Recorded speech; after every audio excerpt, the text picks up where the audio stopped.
The old house creaked comfortably, settling into the night. Rain whispered against the windows, a soothing rhythm. Sarah sipped her tea, the warmth spreading through her. It was good to be home. A low thud from upstairs broke the silence. She paused, listening.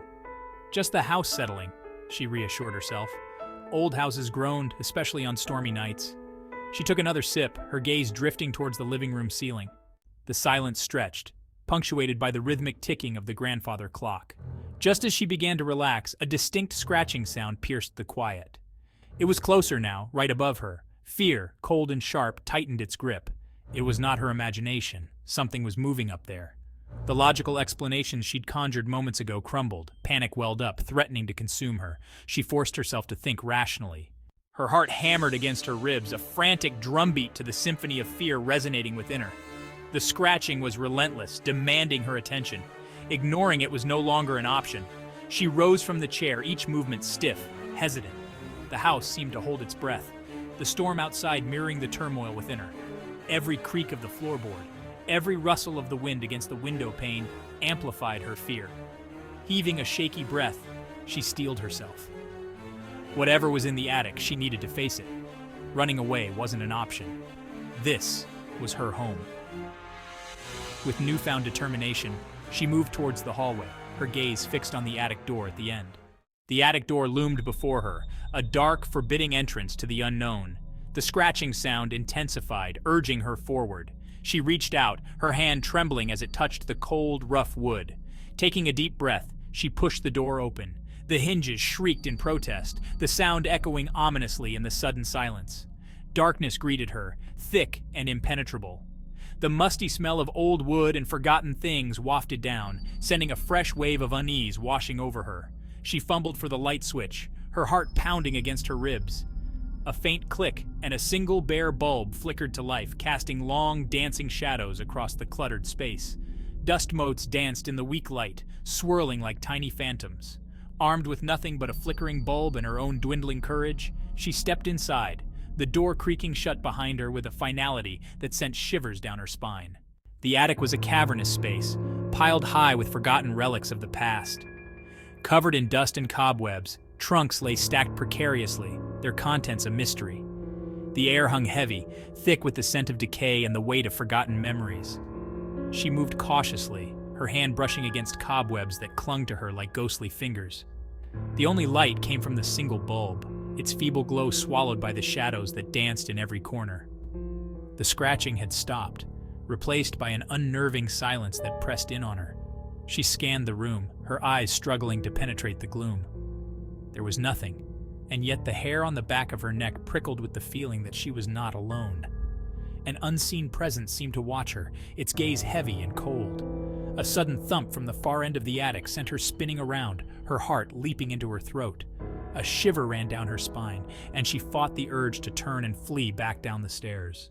Her gaze darted across the cluttered space, finally landing on a spot where the dust-covered floor seemed to shimmer faintly. Curiosity warred with fear, urging her closer. As she approached, the shimmering intensified, resolving itself into a small, intricately carved wooden box, its surface polished to a high sheen. It lay nestled amidst the dusty clutter, as if placed there deliberately. Hesitantly, she reached out, her fingers brushing against the smooth, cool surface of the wood. An inexplicable energy seemed to emanate from the box, sending a tingle up her arm. Drawn by an unseen force, she lifted the box, its unexpected weight surprising her. Holding her breath, she slowly opened it. Inside the box lay a single leather-bound diary, its pages yellowed with age.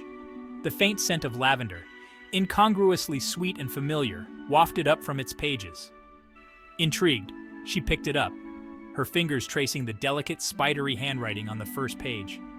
The diary belonged to a woman named Amelia, who had lived in the house a century ago. As Sarah delved deeper into the pages, a tragic tale unfolded. Amelia wrote of strange occurrences, shadows moving in the night, whispers in the dark when she was alone. She described feeling an unsettling presence in the house, something unseen that watched her, toyed with her. Her words were filled with a growing terror, a desperate plea for someone to believe her story. Sarah felt a chill run down her spine. Amelia's words mirrored her own experience, echoing her own growing fear. It was as if the house itself was whispering to her, revealing its dark secrets through the pages of the diary. As she read, a cold spot formed in the air around her, despite the warmth of the summer night. The hairs on the back of her neck stood on end, and she couldn't shake the feeling of being watched, of being surrounded by something unseen. Suddenly, the single light bulb overhead flickered violently, plunging the attic into darkness.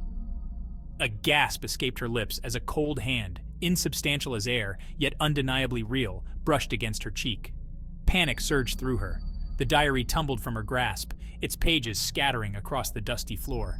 She scrambled back, stumbling over a trunk in her haste to escape the suffocating darkness and the unseen presence that pressed in on her.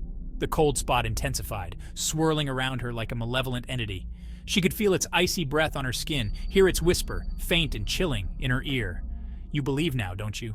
Frozen in terror, she could only watch as the pages of the diary swirled around her, lifted by an unseen force. Amelia's elegant script, once filled with hope and love, now seemed to bleed into the page, transforming into a message of despair and warning. The air crackled with energy, the temperature plummeting as a swirling vortex of shadows formed in the center of the room. The cold spot intensified, coalescing into a chilling presence that sent shivers down her spine. And then she saw it. A figure began to emerge from the swirling darkness, its form shifting and reforming in the dim light. It was Amelia, her face pale and drawn, her eyes burning with an eerie light. Her spectral hand reached out, beckoning, her voice a mournful whisper that echoed in the silence. "Don't let it take you like it took me," Amelia's voice echoed, filled with warning. Terror lent Sarah strength. She had to escape, to break free from the grip of the entity that held Amelia captive. She scrambled to her feet, her heart pounding against her ribs. The attic, once a place of forgotten memories, was now a prison, and she was caught in its grasp. She had to get out, had to escape the chilling presence that sought to trap her. Turning, she ran towards the attic door, her hand reaching for the doorknob. But the door wouldn't budge. It was as if an unseen force held it shut, trapping her with Amelia and the chilling presence that haunted the house. She rattled the handle, her breath catching in her throat as she realized the futility of her efforts.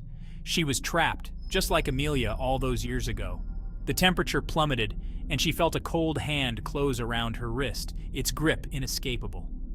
Amelia's sorrowful eyes met hers, her ghostly face etched with pity. "It won't let you go," she whispered, her voice filled with a chilling certainty.